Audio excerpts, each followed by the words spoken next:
Welcome to the Compassionate Newsroom podcast. I'm Dr. Courtney Alston Lemon. I'm a former television reporter and news director turned happiness scholar. I train news leaders and journalists internationally to foster workplace well-being, resilience, and a positive culture in their newsrooms.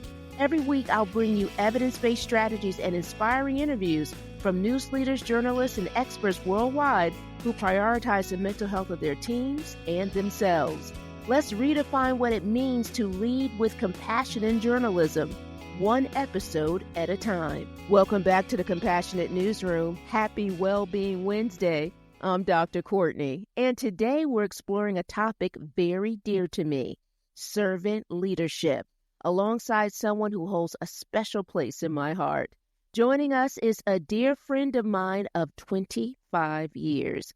Yes, I said it, 25 years. And her name is Dr. Karen Ladley. She and I first met actually in the trenches of television news, and it's been incredible to watch her journey. She's currently the Associate Senior Director of the Rosalynn Carter Fellowships for Mental Health Journalism at the Carter Center, where she plays a pivotal role in shaping how journalists approach mental health reporting. In addition to her work at the Carter Center, Dr. Karen has a significant background in academia, where she was an associate dean and where she also applied her deep knowledge and leadership skills. She holds a doctorate of education, a professional degree focused on leadership and educational research, and Dr. Karen uses her expertise to implement change and promote servant leadership, putting the needs of others first to foster growth and development.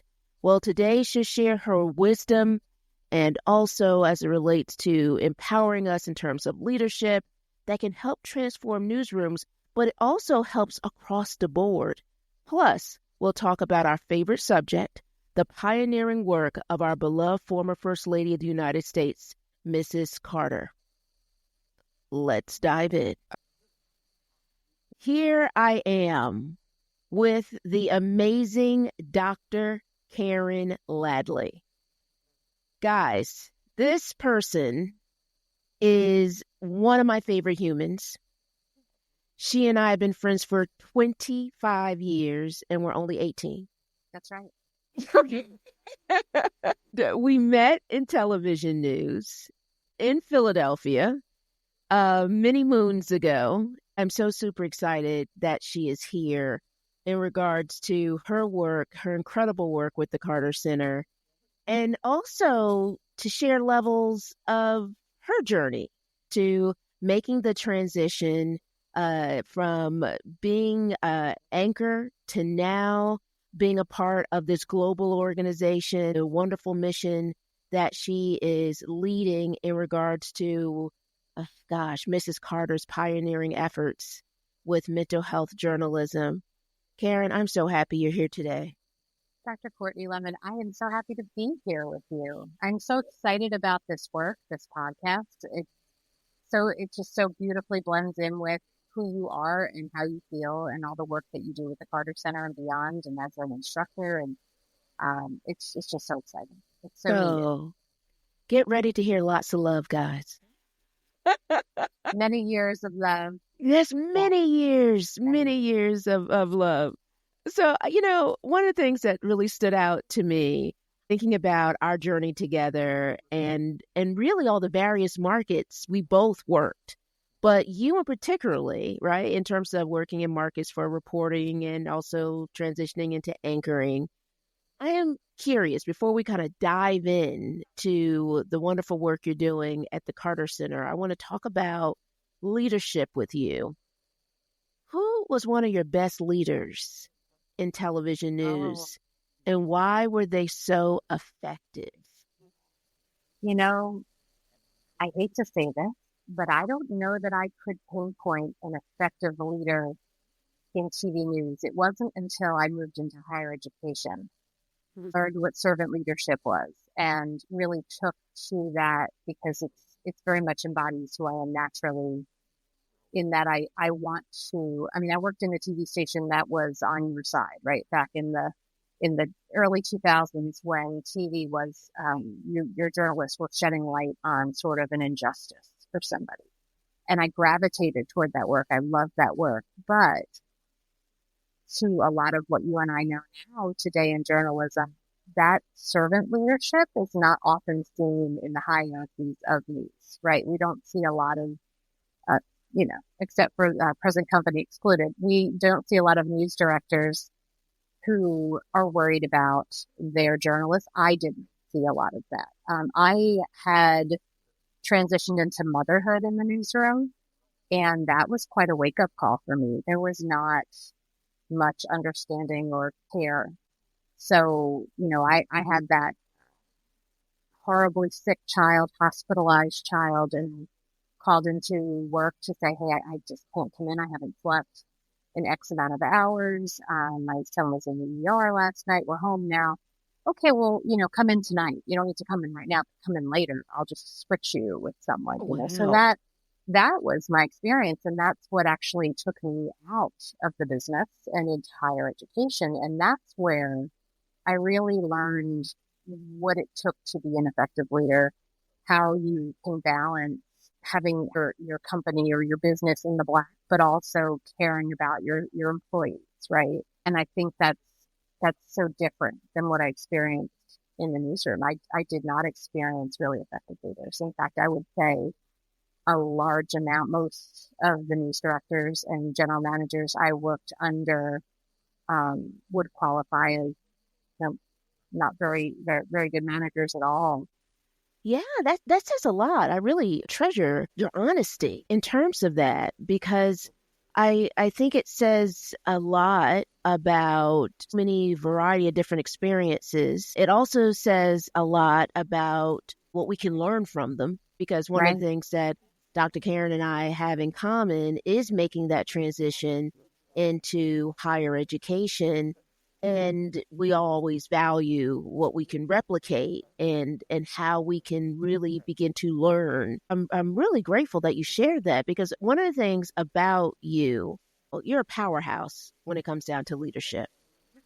And I say that, yes, as a dear friend, but I also say that in terms of knowing your strong, academic background, and me for the fact that I have a PhD that's focused on research, and you have an EDD that really helps us understand the value, right, of powerful leadership.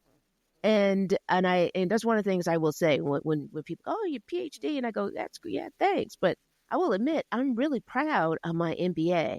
I did it when I was news director because I always wanted to enhance my skills in management. That was really important to me, to always be an effective leader for my team. And for the fact that you are, I mean, honestly, Karen, I've seen how you manage and how you lead. You are just extraordinary. You talked about servant leadership. How else has higher education helped shape your leadership style? In higher education, as you know, you're balancing staff, student needs, the constituency of the boards of trustees, foundation boards, but you have a huge body of faculty, and you have to respect the faculty because they bring years of experience in their career paths of research and practice, which is what my degree is in. So my doctorate, EDD, is that you are studying while you're employed, while you're sort of like boots on the ground, right? I was always fascinated by the case studies all around us, right? We have COVID, for example. We had students struggling with their mental health. We had students struggling with balancing family needs and sick family members and at-risk family members with health conditions and things like that. We had faculty with the same struggles, but with the burden of providing a service. We're struggling with information literacy. We're struggling with the respect of higher ed wavering, a lot of different environmental issues and educational issues at play, political issues at play. And so it was a very difficult period, but there was so much good happening every single day. Just people just being understanding and patient and empathetic with one another.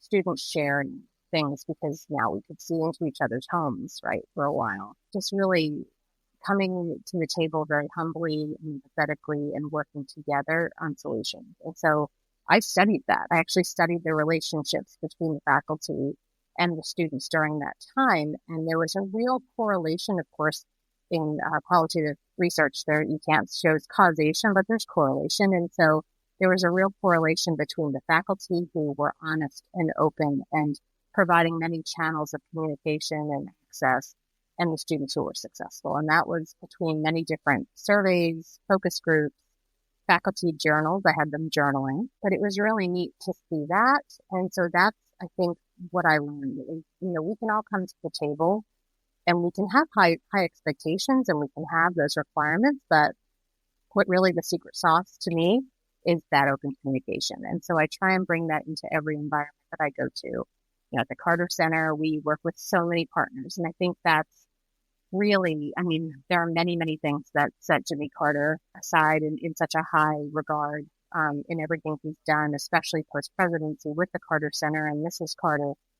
But they bring people to the table. They have difficult conversations with many, many different people from all sorts of backgrounds and situations. And I think that's one of the biggest successes that they have brought to the Carter Center. Carter Center continues to do as we wage peace, fight disease, and build hope, is that we are having those conversations with people who are in a variety of situations. We're not expecting this one-size-fits-all model, right? As a leader, I think that's really so critical, is to listen for understanding, not for response, to try and put yourself into the situation that you're faced with or that you're trying to help solve, and to work in communication with people to say, okay, we're going to try this. What is your experience? What have you done before? I think the worst kind of leadership to me is somebody who sort of parachutes in, makes blanket demands and changes just for change's sake, does not look at data, does not talk to the people impacted, makes assumptions. Those are where you then sometimes see people feel like they're not in a state of belonging, or they're not part of what it is you're trying to do.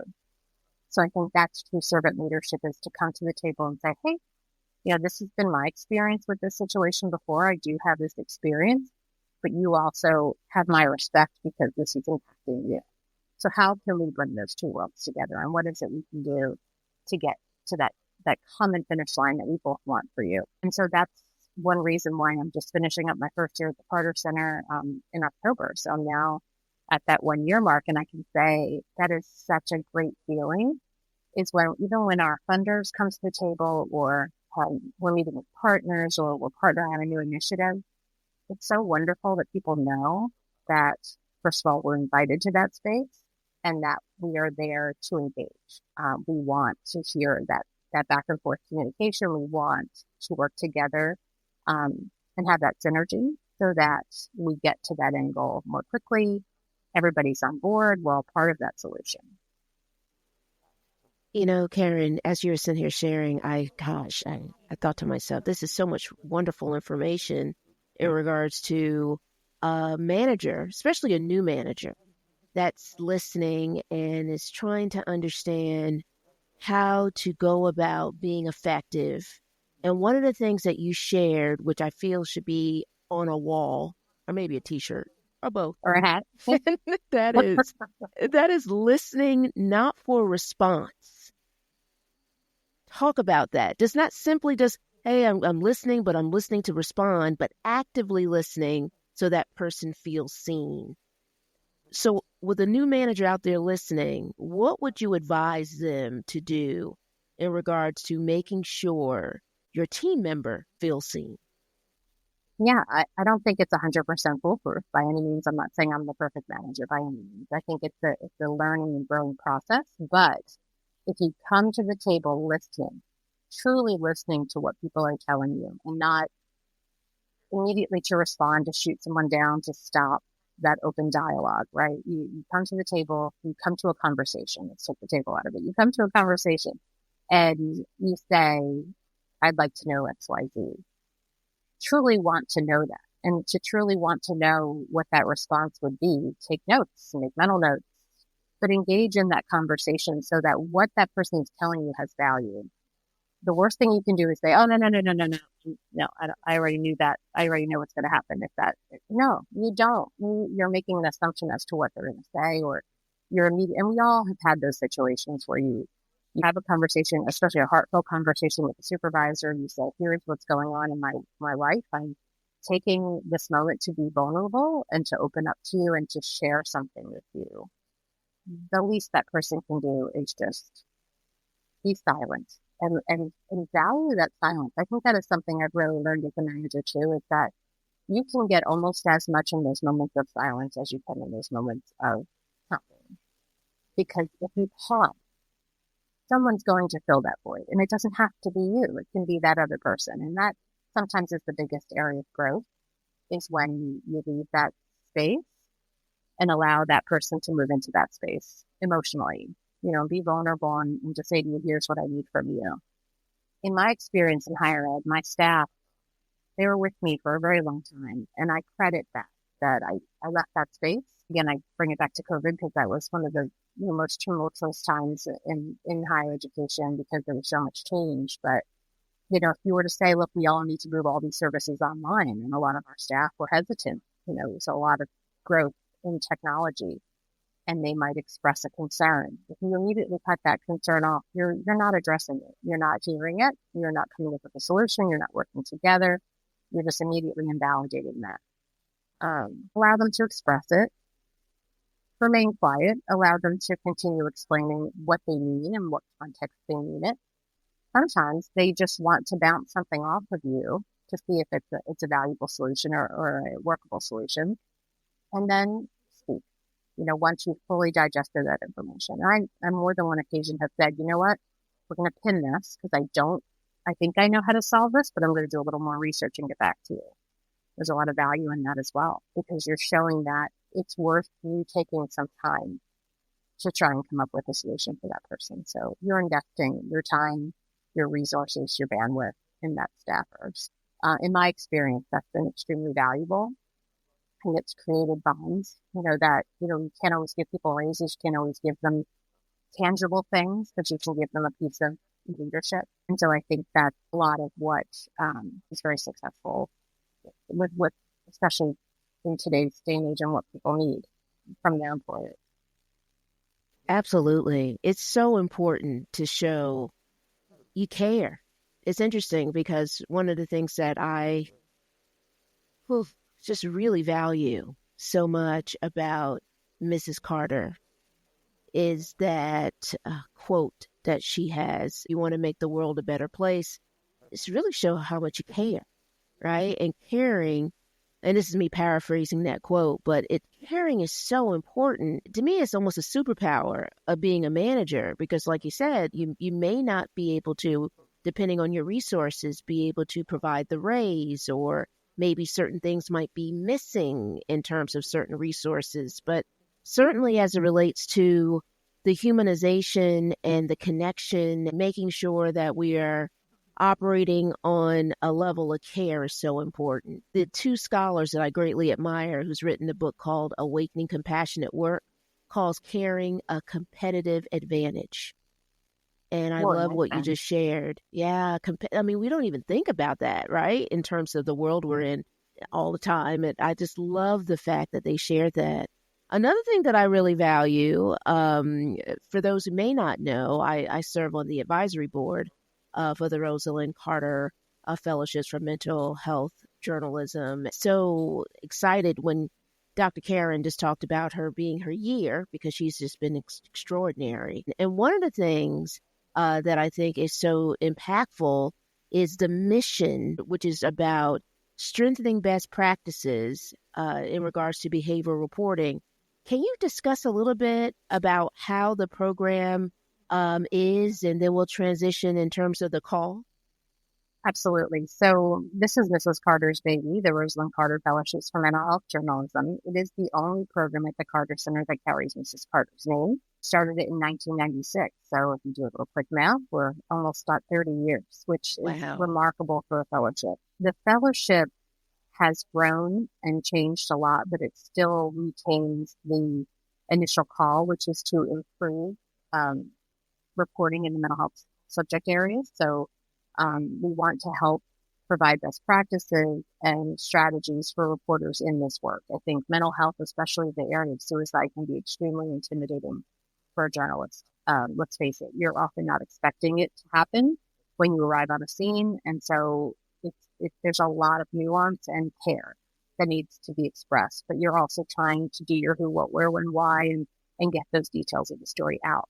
What we need is for reporters to pause, for editors to pause, for everyone in news production and in the television news industry to pause, because there are some things that can cause harm. They can cause contagion.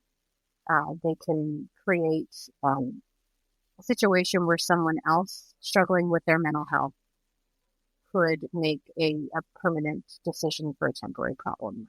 We really don't want to do that. That's terrifying of a thought. So as a journalist, we are never entering a situation where we're hoping to cause harm. I think every journalist is doing that work for the right reason, but this is one of those areas that can be intimidating because there's just so much going on in other people's worlds. And our journalists themselves, which I know I'm jumping ahead here, but we know that our journalists are struggling as well. They are almost like first responders, and they often are at the scene when first responders are there. And the cumulative effect of the images of trauma is very difficult, as we know. And oftentimes, as we stated, there isn't support when the journalists go back to the newsroom or back to the desk or back to even their home environments as freelancers. So it's so important that they have resources, that they have a plan.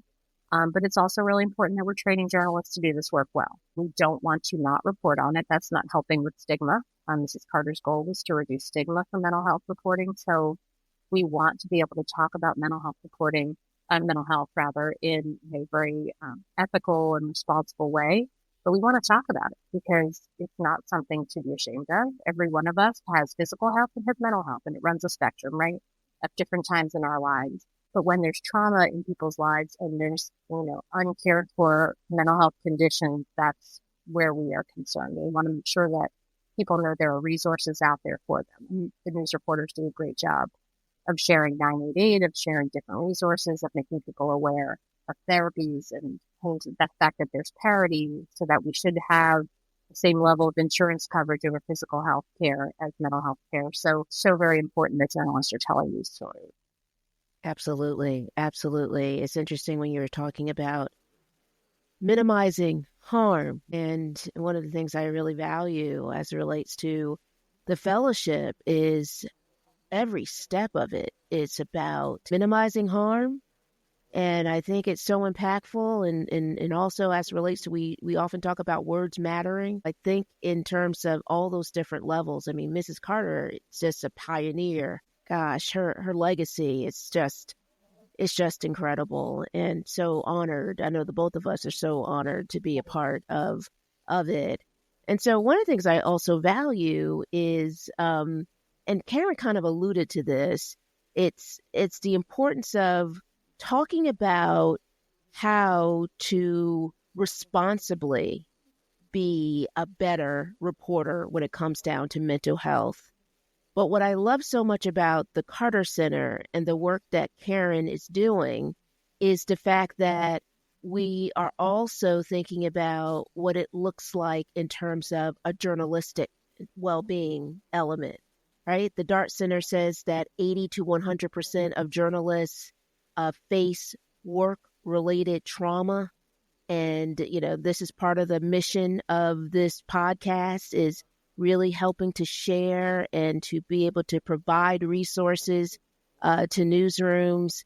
So one of the things that I know very well is the call that the Carter Center is making. Karen, tell us a little bit about what that call is and what our audience can do to take part in it. Are you talking about the news executives call that we're talking about? You got it. Yeah. So she's like, what do you mean the call? I'm going to start calling it the call. The call. I love that. Because other countries, there's journalistic support entities in other countries that call it much more extreme names like manifestos and things. And we know in the U.S. that's not always a positive thing. No. So, I love that. I think that's so or great. The duty of care. The duty of care. That's wonderful. Sometimes I'm tempted to call it how to protect your bottom line while protecting your journalists, because it is a financial benefit to take care of your people, right? It's so much cheaper to keep your people than to have to recruit for positions at any company. And so that pertains to media. And so protect your journalists, and your journalists will continue to do great things for your audience and for your bottom line. Absolutely. But, our journalists, I joke that radiology people wear, a monitoring and tracking device that measures how much exposure they've had to radiation. We almost need to think of trauma in that same way. If our journalists are going out on really horrible stories day after day and story after story, that radiation monitor would be lit up and they would be sent home for several days, right? It Just would be blinking. Yes. Yeah, if they were around that much dangerous material, right? So I think we need to think of, stop thinking of journalists as being tough and, they can just overcome anything. They're human beings, and there's only so much that any human being can be exposed to and continue working at a certain level. And so we have wonderful partners. Again, I am so fortunate to work with the Stop Stigma Together group it's really a coalition of different mental health and advocacy groups and nonprofit and NGOs. And so we are working with them for this spring to bring some news executives to Atlanta, to the Carter Center, and to have some really great conversations and presentations about what, as an industry, journalism can become. How can we take better care of our journalists? And it's not just training our journalists. So for 30 years, we have been training a cohort of journalists to report a certain way on this topic and to become a resource almost for their colleagues to help them find care when they themselves need it. And then they come back to us and say, that's great, but then my supervisor changes my headline and puts that stigma back in it. What do I do? How do I handle that? And we help coach them through those conversations, but wouldn't it be great if we also had those folks sit with us and have some really hard conversations too? How can we institutionalize? How we say in higher ed, how do we institutionalize a policy or program? How do we institutionalize self-care in a journal? How do we make that the standard of care? Because that will save you money. It will save your journalists some heartache, giving them resources, providing services, making sure they have insurance and quality insurance that makes it reasonably affordable to go to see appropriate healthcare practitioners. These are all really important things. And if they're not done, then the journalists are going to leave the industry. And we have already seen a huge amount of journalists leaving the field. And journalism is integral to democracy. We need to have journalists doing the work. And there are so many areas of the country now that have very little coverage, that have very little resources. If something is not right and you are hoping to shine a light on it, and you live in one of these news deserts, it's very difficult. So we need to protect our journalists. We need to help with startup journalism, with different grant opportunities throughout the U.S. Having fellowships helps you become a great candidate for additional fellowships. So that's one thing that we do enjoy. With our fellowships, we also bring our Rosalynn Carter Fellows, if they're U.S.-based, into our Parity Collaborative, which is another program out of the Carter Center that funds journalism. And we help to, cross bridges and paths with others doing the same work and help to share that information with our journalists, share it with our over 300 alumni of our programs, and just, continue to provide resources as best we can and continue to make these relationships. That is fantastic. It's extraordinary work. And you're just doing amazing work in regards to that area. And honestly, to this day, I feel so honored to play a small part in regards to serving on the advisory board. So I'm curious, and I keep on calling you Karen, and then I go back to Dr. Karen. So I'm going back to Dr. Karen. She knows how I feel about that. I'm going back to Dr. Karen. And I am really curious about what you would like to see in newsrooms when it comes down to well-being, because you've been in the industry for how long? Wow. Karen is covering her mouth as she's.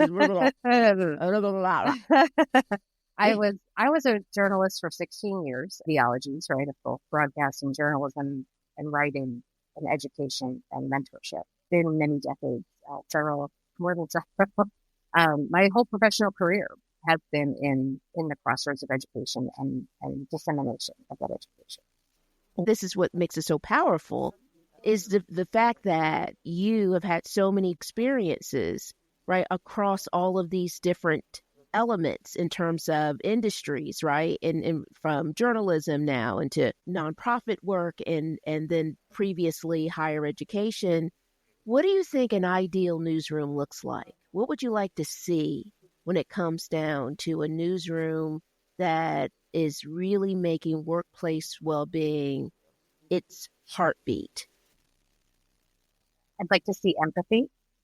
But again, Courtney, I just told you that I don't want to parachute in and tell everybody how it is to do their work. So I know in the time that I left the newsroom, there has been a lot of change. I know there's a lot of financial hardships. There's a lot of very, very different types of advertising, social media, and all of the different challenges with information literacy. So I'm not going to tell anyone, what that perfect newsroom looks like, but I know we can do better than what our journalists are telling us they're experiencing.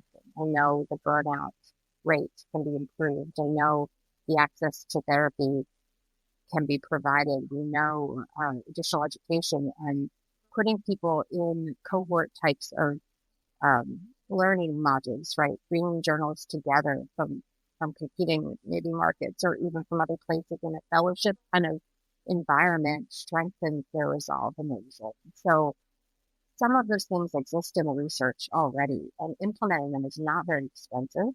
And there are partners who want to help them do this work and come up with these ideas. We just need them to be willing to sit with us and have those conversations. So I think that's the first step. But I think empathy, we just need to be able to go into those meetings and have those hard conversations with our advertising executives and, every people from networks, if that's applicable. We need to be able to have those difficult conversations on the corporate level, but we need to be able to train those people who are in those meetings who are also interacting on a daily basis with the journalists and editors and assignment directors and all those different positions to also be able to bring empathy into the conversation. So I see a lot of similarities in my time in higher ed as in my time in journalism. And I think, you are almost a gatekeeper in those positions. You're hearing sort of the mandates from above, but you're also hearing the concerns from positions that might be below yours. And you have to try and find that synergy in between of how to implement the changes and the mandates that you're being told while also caring for your people. It's hard. It's hard work. And I think supporting those middle level managers is so critical in all different corporate environments, but I think specifically in these newsrooms and these news environments, because it's tough work, but we have to do that job. We have to be able to protect our journalists and our editors and the people who are editing through images from wars and constantly seeing things that they're having to protect the public from. There are people doing this work, and it doesn't occur to us on a daily basis when we turn on the TV that somebody went through hours of footage to screen for you, so that you don't have to see images that are not appropriate for you, but they're realistic things that are happening in the world. And so how do we care for the people who are doing that work? It's tough. It's not a one conversation way to fix these things. That's why your podcast is more than one episode. But yeah. Yes. The work yes.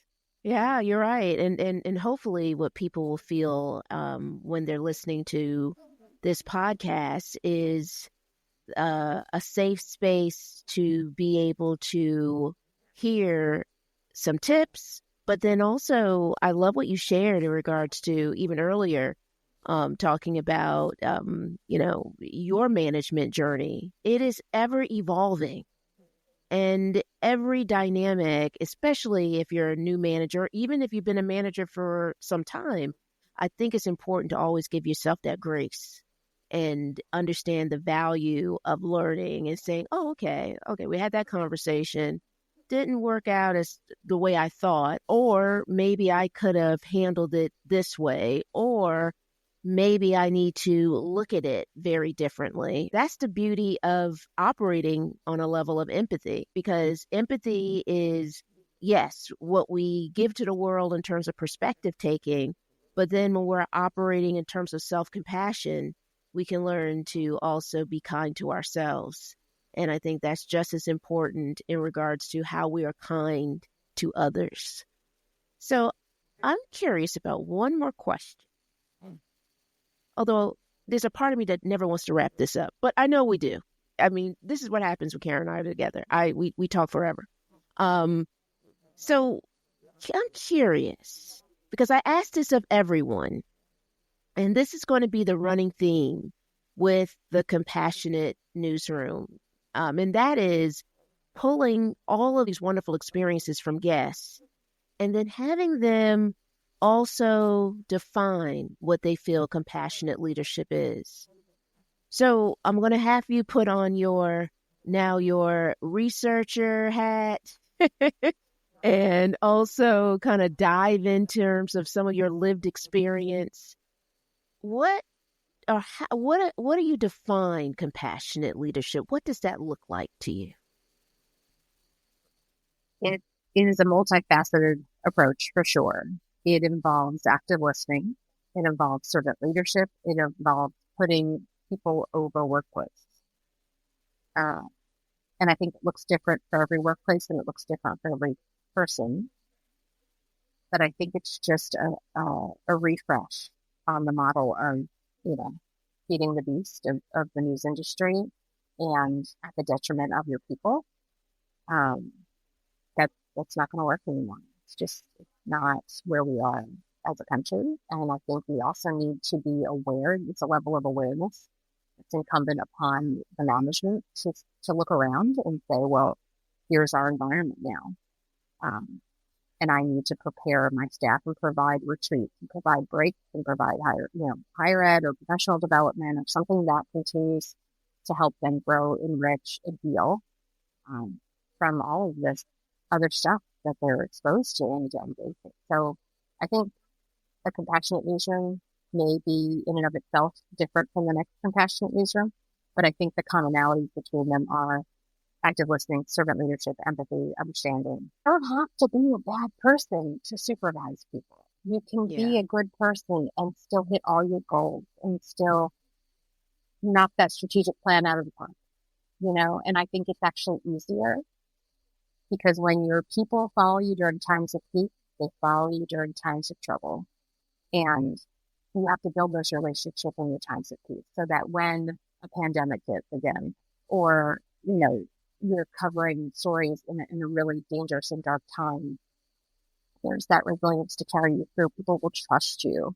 And you can't get that any other way than authenticity and a genuine empathy and caring for people.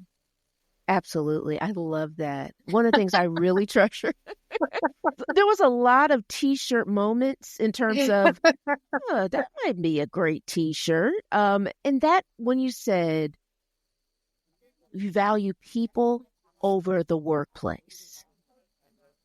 And I think that is so powerful because it's about really connecting as human beings and the value of that. And when we think about it, especially in news, we spend a lot of our hours at work, but I'm sorry, when you're in news, it's like your whole life.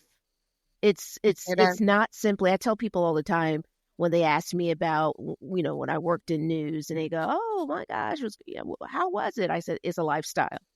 They're like, lifestyle? It is a lifestyle. Yeah. Because it's completely immersive.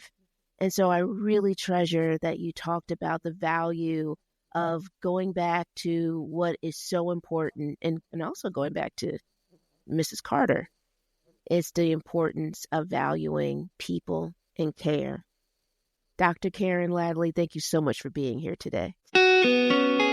Thank you so much for tuning in to today's discussion on the value of servant leadership with Dr. Karen Ladley. We hope it inspired you to think about how you can integrate these principles into your own leadership style. If you're interested in deepening your understanding of servant leadership, well, we have curated a list of the top recommendations just for you. Visit the episode page of this podcast at thecompassionate.newsroom.com/4. That's thecompassionatenewsroom.com/4 to explore these picks. And when you purchase from our Amazon links, well, it supports this podcast. Thank you so much for listening.